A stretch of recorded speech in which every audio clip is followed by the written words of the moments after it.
All in all, extending the child tax credit through a separate bill doesn't seem like that realistic of an idea for most lawmakers. Obviously, most Democrats are frustrated by Joe Manchin holding out on the package and now saying he wants the credit extended for 10 more years. Most Democrats were counting on the credit being extended for one more year and, in their eyes, thought an agreement had already been reached with Senator Manchin. But no, now they're faced with the reality of, most likely, needing to completely remove the child tax credit in order to fit everything else in the package. That, or it's also entirely possible that the bill dies altogether. Here's Republican Senator Lindsey Graham thanking Manchin for standing his ground on Build Back Better. And we're going to put a fine point on this week. The good news for the American consumer, there's not going to be any more inflation in your stockings because of Build Back Better. I want to thank Senator Manchin and others for standing their ground. And my belief is that Build Back Better never gets better. It will never get better. You can't make this thing, you can't put lipstick on a pig. And when it comes to inflation and deficit spending, this thing is a monster pig. So let's start with this idea. Our Democratic colleagues say that the CBO score is fake. Senator Durbin, one of my closest friends, he's a good guy. Senator Graham is making up numbers. It's Lindsey at his best. You know, he's waxing loyal followers of Donald Trump, who apparently must be the CBO. And Republicans have some preposterous number to quote on the air. We know what the cost is going to be, and it's nowhere near that.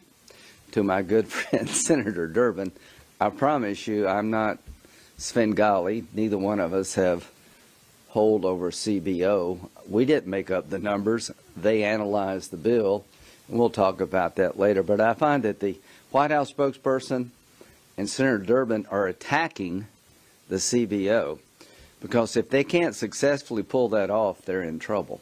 Here's the problem with their attack on CBO. I feel like I'm on Wheel of Fortune here. Okay. There was another time where there was a different view of the CBO. The estimates from the CBO, which is really, as you know, the gold standard, no Republican or Democrat questions it. President Biden back in 2010.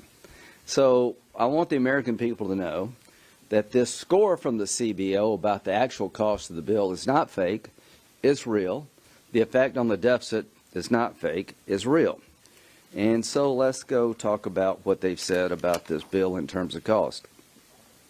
President Biden said, "My Build Back Better agenda costs $0.